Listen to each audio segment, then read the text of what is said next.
Hello and welcome to News Central Television with me, Blessings Mosugu. The top stories at this hour. Many residents declared missing, houses submerged as devastating flood ravages parts of Adamawa State. Nigerian army troops neutralized terrorists in Shiroro local government area of Niger State. Libyan authorities detained 1,500 undocumented migrant workers in Tripoli. We've got the details shortly.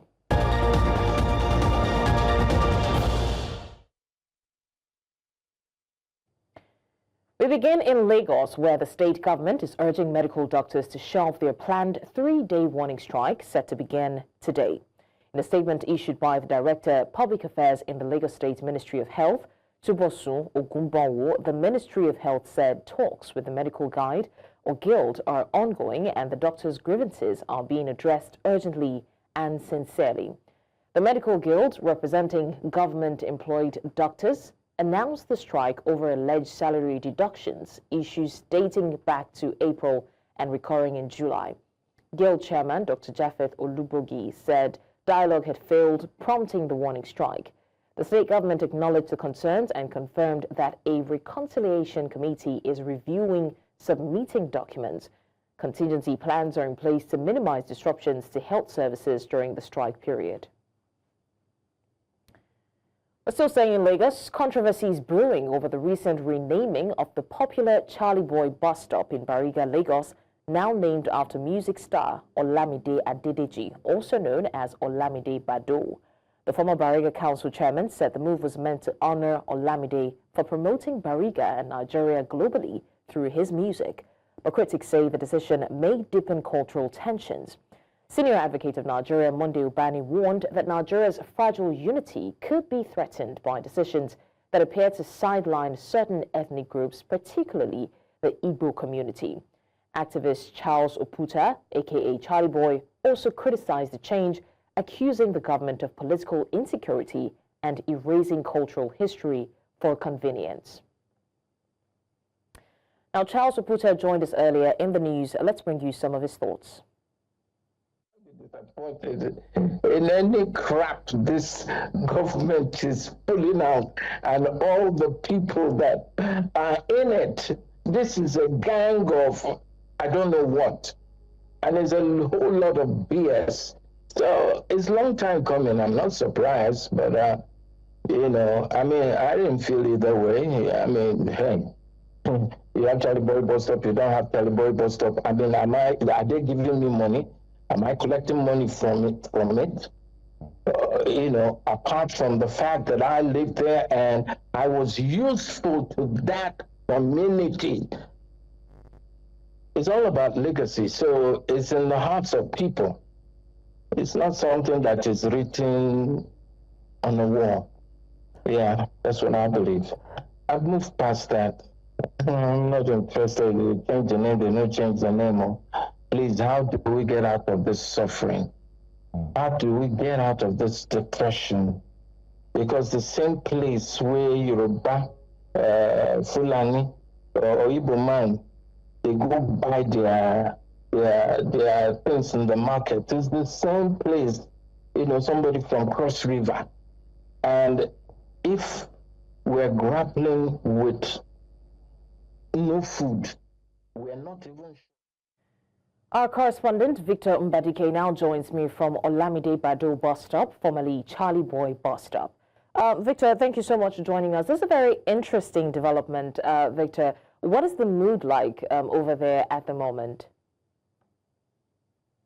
You know, when the announcement was made the first time a few days ago, not many of us paid attention to, to the backlash that might actually come with it. But you must also know that the fact that this particular bus stop, this is Bagada right here, the popular Charlie Boy bus stop now changed now to Olamide Badu bus stop. This is not the only place that was actually renamed in Lagos. We had at least 2 local governments. This is the Bariga local council area, the Bariga LCDA. We also had, I think here they changed about 7 to 8 streets to new names. And then in Nigeria, me too, we had about 24 thereabouts names changed.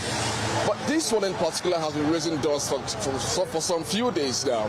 And a lot of persons are saying that what is the need to change a once popular name to, yes, I know Olamide Badu is a very popular name as well, but some persons believe that Charlie Boy's legacy is enough for his name to be imprinted in the sands of time. Let's speak to Ada. Ada, please come over. Let's talk to you very quickly. Ada, of course, obviously has somewhere to go, but she's going to tell us exactly what she feels about that change of name when it was, that announcement was made a few days ago. Ada, it's good to have you join us very quickly live here on News Central. A few days ago when that name was changed, first of all, what came to your mind and how do you feel about this new development? When I heard about it, I found it amusing because, first of all, there's nothing wrong with the original name. And I tried to find out the reason behind the change. And when I heard it was changed to Olamide Badu, it sounded funny, sort of. Seems mischievous. Because to me, I feel Charlie Boy, it's more like it has come to stay. And if we're to change it to something different, then there should be an impact associated with a new name change. There's no new bus stop erected here. There's no new change, nothing done here. So why the need for the change of name? So to me, it seems mischievous. So if you have any business coming to this bus stop, what would you be calling it, and why would you be calling it the name? I'll still stick to Charlie Boy. I want for one thing, if the name has come to stay, even with the change, it will take time, a long time for us to adapt to the new change. So I'll still call it Charlie Boy. Thank you so much, Ada. Well, that's Ada's opinion. We also have Pastor Peter. Pastor Peter, please come over. Pastor Peter lives around here, so he should be telling us exactly how he also feels about this name change. Pastor Peter, please, could you please face the camera if you don't mind? So tell us, Pastor Peter, since this development came into being just a few days ago by the former LCD chairman of Bariga, Kolade David, that this place will now be named Olamide Badu, what came to your mind? Well, actually, what came into my mind is no more than, it is all about politics. This bus stop has been existing for years, before even the person name, rename his name now to be what they call it now. Are you hearing me? What the person is, the name they are calling the bus stop now cannot compare with the name that has been there for a long time ago. Because Charlie Boy is the one that built this bus stop right from long time ago. All to this now, whether they like it or not, you change it, you not change it too. Even after, maybe by the grace of God, the man that Charlie Boy bus stay long for this one, after he died, Charlie Boy bus stop will still remain Charlie Boy bus stop. Does it bring development? It is popular. So changing into politics now does not mean that because in fact there is no criteria used.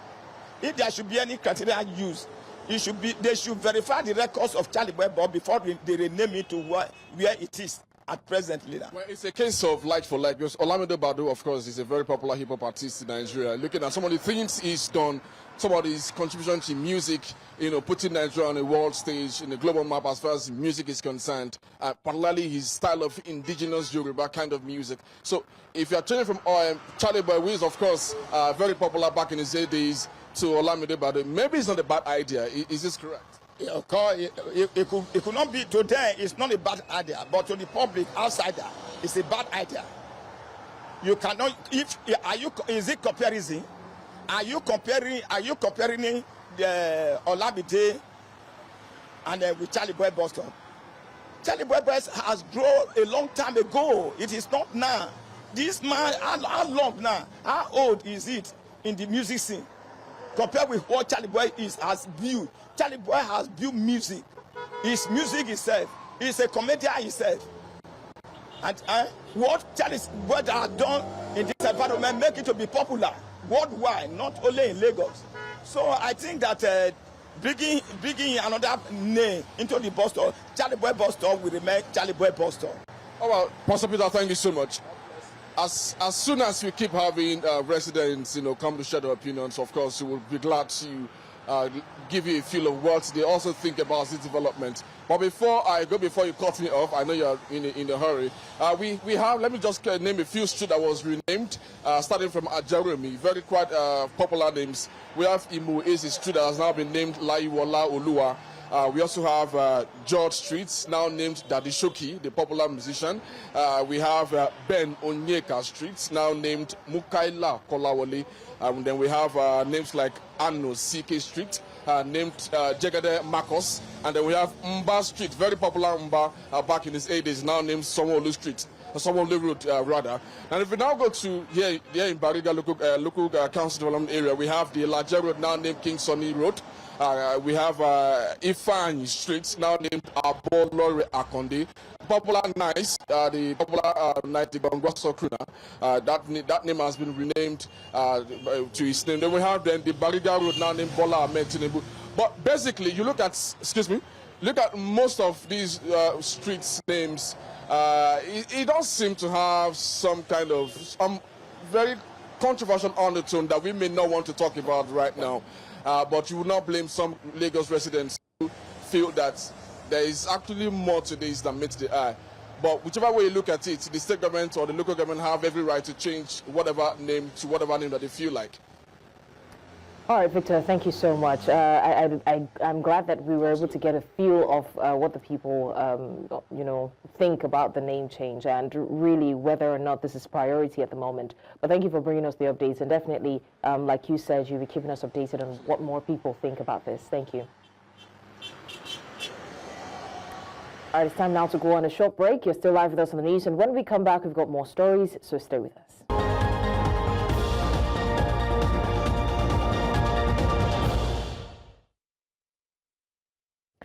Thanks for staying with us. Now, in Benin City, just a short drive from the city center, lies a community fighting for survival.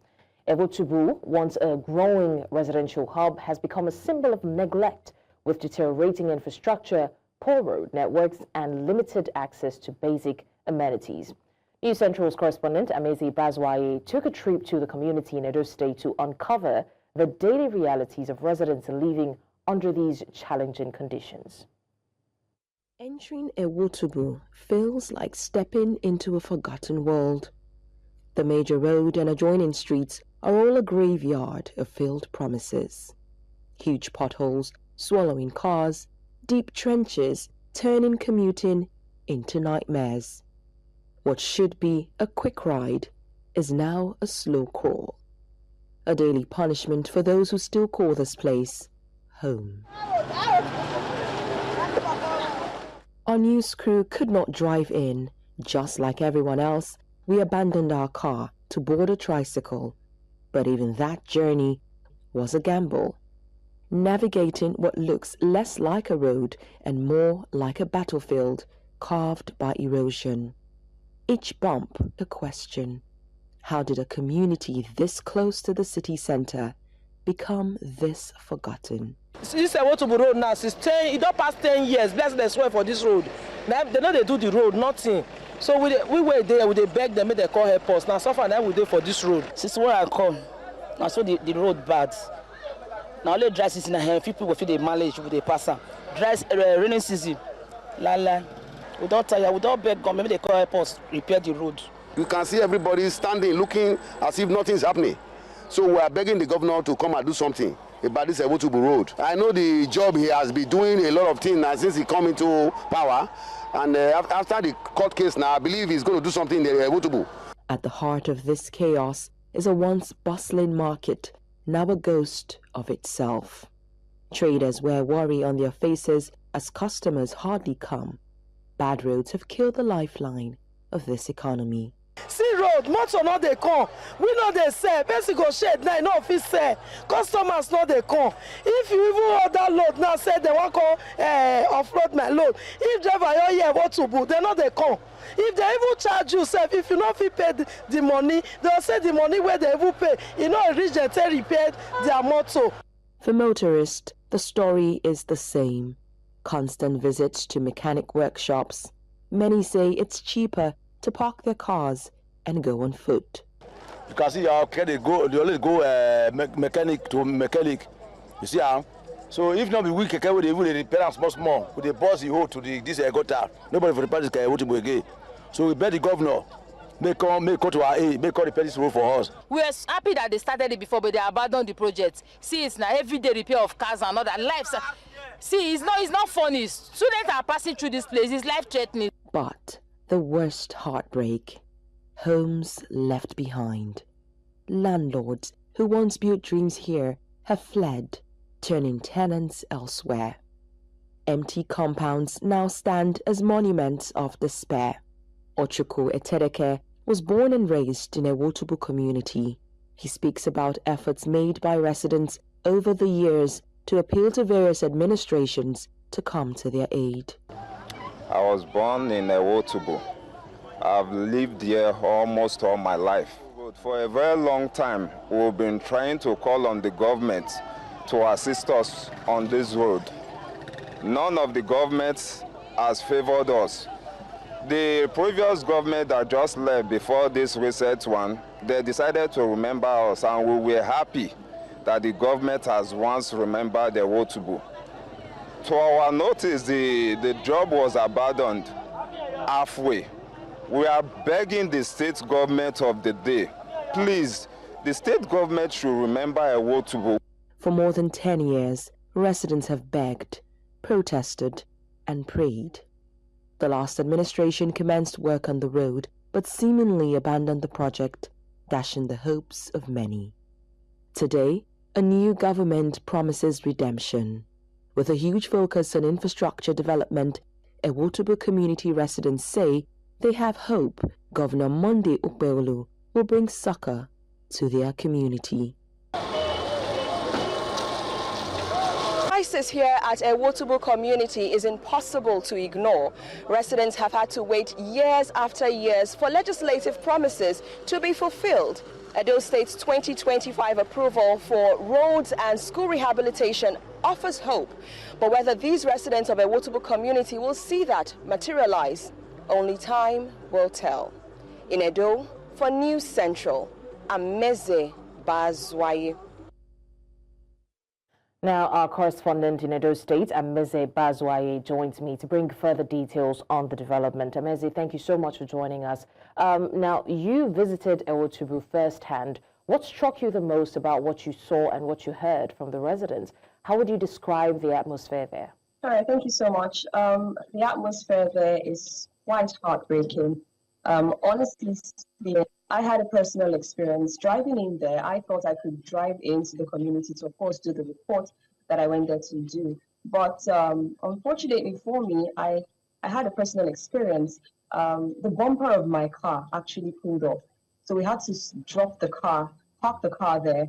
Someone helped us fix the bumper right there on the spot. And then we had to highlight, we had to go into a keke, what we call the tricycles, and that was what took us around the community. Most of the pictures or videos that you can actually see right there are videos of cars, buses, and of course tricycles.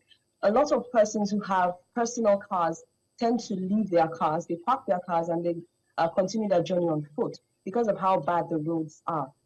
If you're not someone who is probably very used to that particular terrain, you may have your car destroyed just the way I experienced that day. The story there is quite disheartening, it's quite heartbreaking. A lot of them are saying that they need the government of the day to actually come to their aid. They've written letters, they've protested, they've prayed, like one of them actually said, but still, over the years, nothing has been done. The only ray of hope that they actually saw coming through to them was basically when the previous government led by Godwin Obaseki actually commenced construction of work in that location. But unfortunately, the work was stopped abruptly. No communication was made to the community members as to why that happened. And of course, before he completed his tenure, he could not complete that project. So currently, they are hoping that the government of the day, of course led by Governor Monday Ukweolu, would actually see to that area, would actually hear their cry. For over 8, 10, 11, 12 years, they've been begging, they've been praying, they've been asking governments to remember a Wotubu community. I grew up in an area where it's not so far from a Wotubu, it's called Aho. Now, Aho, when you want to board a bus going to a Wotubu, you hear the bus drivers, you hear the conductors say, or calling out to passengers with the term Ewotubu before water. That's before the water. There's a particular point in Ewotubu where you get to, you have to come down from the bus. You have to alight the vehicle and use your foot to get to the other side of the road because the buses will not go beyond that point. That is how bad the area is. A young woman actually spoke to me. She refused to comment on camera. She said she doesn't want to relive what happened to her back then. She had a young baby who was really sick and she needed to get out of our home to the health center, which of course they also mentioned was in a deplorable state. So she had to look for persons who could assist her. All right.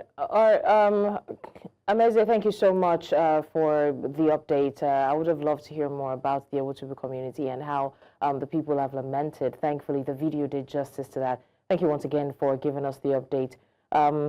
In the meantime, it's a familiar nightmare for thousands of road users plying the Abuja-Kefi Expressway, one of the busiest routes in and out of the Federal Capital Territory.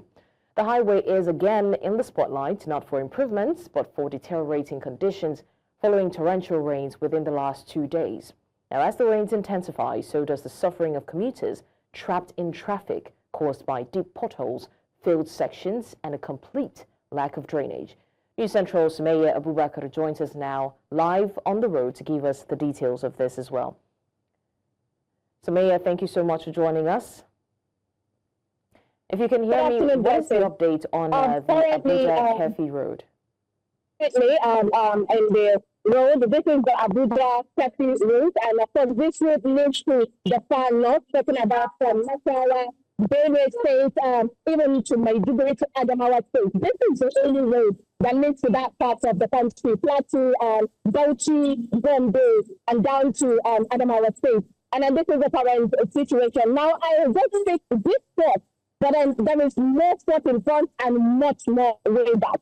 And I'm talking about how commuters are walking through this road. Blessing, I'll tell you that people even far from towns or villages from Texas come to work every day to the nation's capital through this road. Now, this road has been, sometimes there will be construction and sometimes it just does not work. And currently, we don't know if there is a current bill, a job that was given to any constructor on this road. But then we were able to stop to speak to some of the commuters who were so aggrieved. Of course, the report will come in shortly. And this is the situation. They say that sometimes you realize that when they even complain too much, they feel like it's of no use. Because each day we hear the sirens buzzing. That means government officials are following this road. And yes, one of my journey to this report, there was exactly a siren, a government official that was driving through this road. So it's a case of they know the issue, but they're not willing to solve it. And everyday commuters have to pass this road are really frustrated. This is about 12:30, and some commuters are still not where they are ought to be. Talking about jobs and civil servants, perhaps private workers, business owners. You can see everybody with their own businesses traveling. The situation is so alarming, and it is worse during the rainy season. So from last night to this morning, I think from yesterday to this morning, it was raining, and this is it. So this place, the most times, it tends to move a bit. The rain sits on it for the longest time. But then recently, I think just by the other side, behind me, people were able to, that's the residents were able to break a bit of the blocks around, barricading this area, just so the water can move and come to the other way. But then they're even saying that this could ruin the other part of the road. So this is the current situation. There is so much concern and frustration on this road, and it seems to be a dead end. All right, thank you so much, Mayor, for bringing us the update on the unfortunately dilapidated road situation of the Abuja-Kefi route, the only road that leads to some part of the states in Nigeria. Thank you once again for giving us that update. Of course, blessing. We head now to northeast Nigeria, where several residents, particularly children, have been declared missing following more than 6 hours of heavy rainfall in parts of Adamawa State on Sunday. Now, according to victims, over 600 houses were washed away as many residents of the affected communities narrowly escaped the disaster. The Adamawa State Police Command, in collaboration with the 23rd Armored Brigade, Yola, had mobilized to the affected communities to engage with residents and assist those in distress. Now, the state police spokesman, Suleiman Ngoroji, said in a statement on Sunday that trained marine police officers and personnel had been deployed to the flooded areas for rescue operations. Although exact figures are yet to be confirmed, unverified accounts indicated that several people lost their lives, with children said to be among the primary victims. With the floodwaters wreaking havoc in communities like Shigari, Low Cost, and Yolde Pate in Yola, the Adamawa state capital, the disaster has triggered widespread emergency response efforts nationwide as other flood-prone states are activating flood preparedness plans to avert a similar catastrophe. Now, the Nigerian Army has donated ₦1 million to the widow and children of late miner Sule, who died as a result of a military vehicle that rammed him in Maiduguri. This follows a News Central report that revealed the situation of the family after 10 months of the unfulfilled promises. News Central's Moru Kirawa completes the report. Aisha Kyari, a widow whose husband died as a result of tragic military-related road accident at Baga Road in Maiduguri, struggles with her children. A week after News Central spotlighted the plight of the family, 10 months following the death of her husband, a delegation from the Nigerian Army has responded. News Central crew finds out about the intervention that seeks to support the grieving family. Hawara isu diwa gaskiya kujin zufan nan goyi sauro zare sirna da askaran galala ne darajan do asra goyi sauro zare miliyan falle sirna miliyan ɗaya sun yi kokari amma da su ƙara kokari a nema mata ko wani abin da wajen zama mu shine tunanin mu dama akwai yaran da suke da sikila ne a cikin gidan to wannan jarin miliyan ɗin zuwa asibiti da dawa zuwa asibiti da dawa ba na tsammanin zai iya kaiwa shekara ɗaya ma ko wani abu saboda akwai yawan siyan magani ba su da wani foundation ɗin da yake taimakawa yaran sai mu ne dama mutane haka nan unguwa suke taimaka musu. The tragedy, which left the family without its breadwinner, had triggered emotional reactions from the public after being exposed by the media. To mun gode da kokarin da suka mana, mun gode Allah ya saka da alheri, amma har yanzu muna buƙatar gurin zama, gida kenan. Gida muke buƙatar zama yanzu. Gidanmu nan kuma yana yoyo, jiya ma da aka yi ruwa don yayi yoyo sosai. Wad burungo zana din biya duni sikla indin be sai roci sai ngulzana fande ba sana ndiro fato ma sai ngulzana wad monte duli klara gozin dungu zamana zale zana amma isana dango zarin dara krama imbe kratan be ma December isha ci da sojare indi gozin ngulzana amma mana fato kunje su awla so da ai magulza shida. 1 million naira donated to the family. Community members speak further. The residents of this area thought the Nigerian Army have forgotten about the family, but now that it has been broadcasted by the News Central, I still thank the news agency.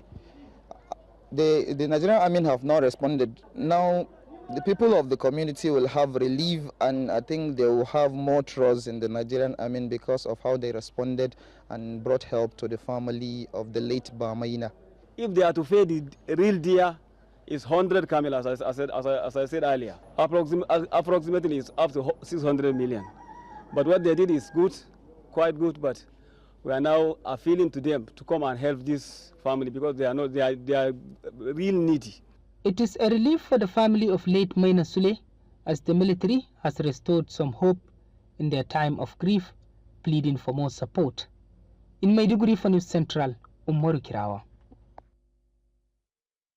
Now, Umaru Kira joins us to discuss this further. Umaru, thank you for joining us. What can you tell us about the situation with late Maina Sule and family? I know that this follow-up is based on News Central's reportage on the family situation. What's the latest? Latest is the presentation of the 1 million naira to the family by the Nigerian military yesterday. They were at the residence of late Maina Sule in the late evening hours, where they met the widow and, of course, the children. They spoke with them and, of course, some community members, where they apologized to the family with regard to the delay in their response, and they asked them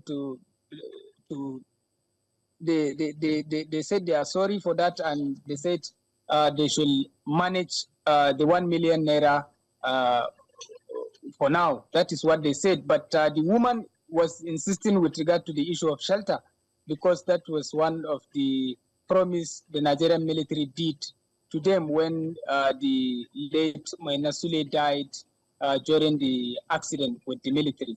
They promised them home, and they promised to cater for the health and educational needs of the children. Unfortunately, none of this promise has been fulfilled. As such, the woman asked that the Nigerian military really need to match words with action by really fulfilling their promise of giving them home and, of course, catering for the health needs of the children. 2 of her children are sickle cell patients. As such, it requires huge financial resources to meet up to expectation, and that is why the woman was pleading with the Nigerian military to fulfill their promise of giving them home, catering for the educational and health needs of the children. All right, thank you so much, Marukura, for the update on that. And we're glad that at least there is a follow-up on that, and the family has been spotlighted. Thank you once again. Thank you.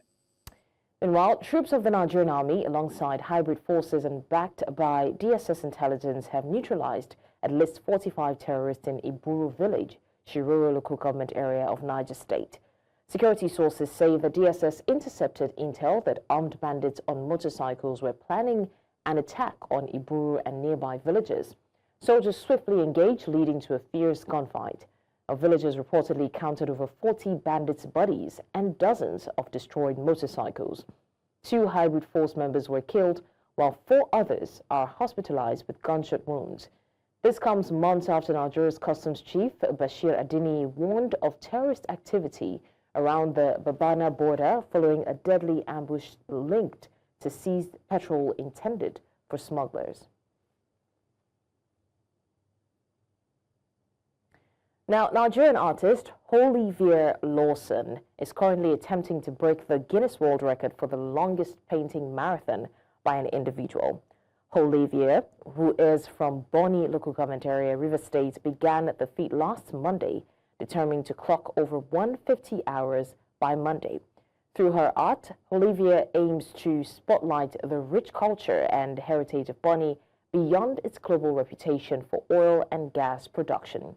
According to Guinness World Records, the current record stands at 100 hours and was set in 2023. Coming up on the news, migrants from West Africa were rescued near Mauritania after the vessel experienced an engine malfunction in open waters. We'll bring you the details after the break. Stay with us.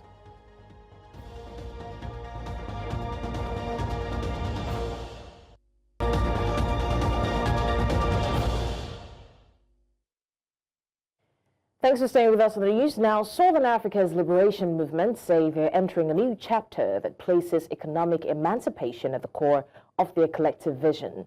Now, at the just concluded Liberation Party summit, leaders from Frelimo, SWAPO, ZANU-PF and others pledged to continue serving their citizens while safeguarding the hard-won gains of past struggles. The party stressed the need for unity, development and inclusive governance in facing today's challenges. Now, political analyst Ntsikelelo Breakfast joins us live from Beha, Southern Africa, to unpack what this renewed commitment could mean for the region. Thank Thank you, Breakfast, for joining us on the news. Now, I would like to start by asking, do you think that liberation parties in SADC still primarily serve the interests and the aspirations of their citizens, or have they shifted focus a little bit towards the consolidating and maintaining of power? Well, there are two sources of political power in post-colonial states, namely the rural section of the population and the urban centers.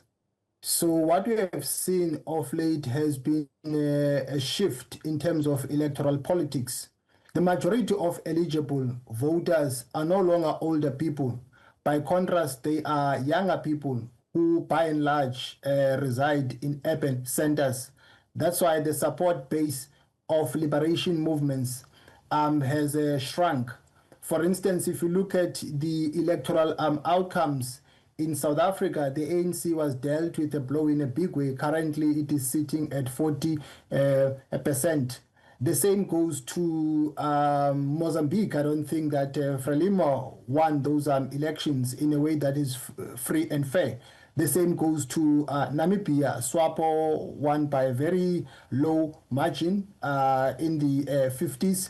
So it looks like there is a general phenomenon at the SADC level of the support base of liberation movement coming down. My view is that the political lifespan or the political longevity of liberation movements, it tends to be affected by institutionalization of corruption. So I think liberation movements in general have fallen short in terms of addressing the issue of corruption. Also, they've fallen short of promoting development for the majority. And I think young people are becoming tired of older people who are making excuses for not getting the job done in government. So that's why they've not been doing well of late. And I think that was the rationale, among other things, behind them converging in South Africa to explore ways and means of improving their electoral performance. Okay, now, considering the recent elections in Zimbabwe and Mozambique, what are your thoughts on the role of liberation parties in either preventing or contributing to electoral violence? Are they doing enough to uphold these democratic principles? These liberation movements, they tend to romanticize about the past. They tend to promote their liberation heritage, but they do very little in terms of improving the lives of the people. So it's good to preserve your intellectual and political capital, your political heritage. But also I think you need to improve the lives of the people in government. So I think they have been stuck in the narrative that they have contributed to the liberation struggle. The issue is that people in general don't vote for liberation movements because of their good track record of getting the job done. I think people vote for liberation movements because of their collective memory. For instance, in South Africa, we have big names like Oliver Tambo, Nelson Mandela.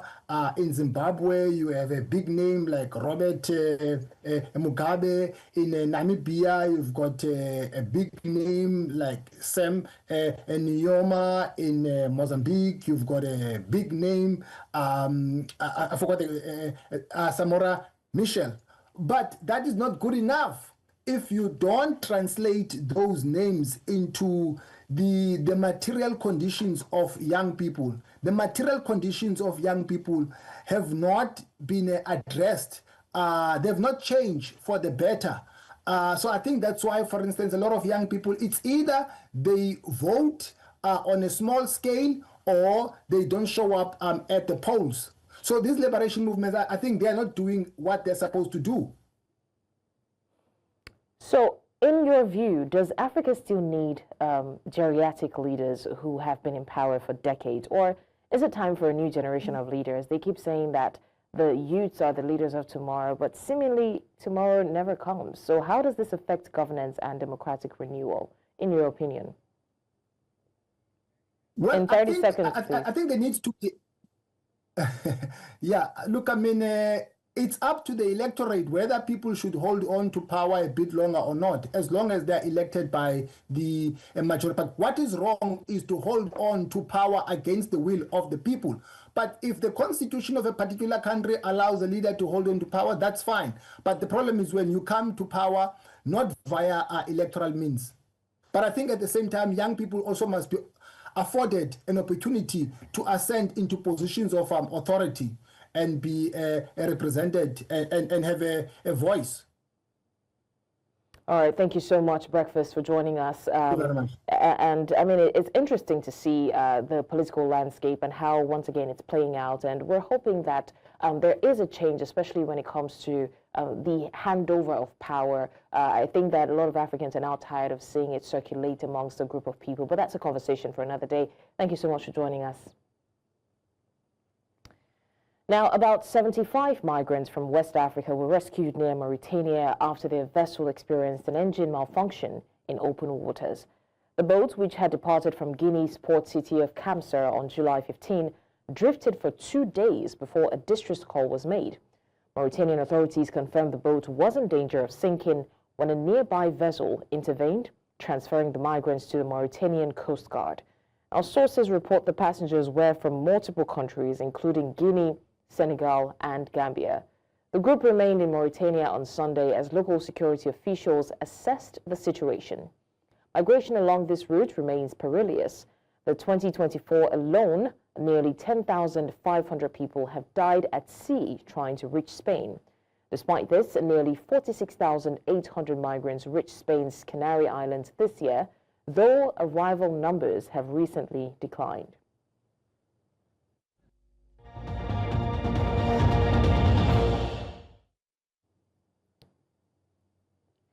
And to stories outside the African continent, the United States and the European Union have reached a new trade agreement marking a significant step in strengthening transatlantic economic ties.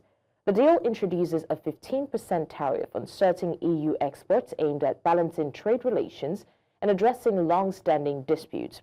And both sides have described the agreement as substantial, highlighting its potential to foster closer cooperation. The announcement came during a meeting between U.S. President Donald Trump and European Commission President Ursula von der Leyen in Scotland. The agreement is seen as a strategic move to ease tensions that had escalated in recent years over trade imbalances and regulatory differences. Officials from both parties have expressed optimism that the deal will lead to improved collaboration and economic stability across the Atlantic. We have a deal. We have a trade deal between the two largest economies in the world. And it's a big deal, it's a huge deal. It will bring stability, it will bring predictability. That's very important for our businesses on both sides of the Atlantic. It's 15% tariffs across the board, all inclusive. The investments Mr. President just described. So it's a good deal. It's a huge deal. Yeah. With tough negotiations. I knew it at the beginning, and it was indeed very tough, but we came to good conclusions for both sides. So again, congratulations and many thanks. Thank you very much. Thank you. Very important, they're going to purchase $750 billion worth of energy. So that's going to be great. And $600 billion worth of investments into the United States over and above what they have. I think we both wanted to make a deal. You know, you said something that is very important. It's going to bring us closer together. I think this deal will bring us very close together, actually. Sort of, it's a partnership in a sense, but it's a very good point, and it's something that's very important. Well, that's all on the news at this hour. But before we go, let's take another look at some of our major stories. Now, we told you that many residents have been declared missing, houses submerged as devastating flood ravages part of Adamawa State. We also mentioned Nigerian army troops neutralize terrorists in Shiroro local government area of Niger State. And finally, we told you that Libyan authorities detained 1,500 undocumented migrant workers in Tripoli. Remember, you may send your eyewitness report to the WhatsApp number on the screen. Do follow us on social media. We are at News Central TV. You can watch News Central live on DSTV, channel 422, Gold TV, channel 23, Star Times, channel 274, Avo TV, and YouTube. Many thanks for watching. I'm Blessings Masugu.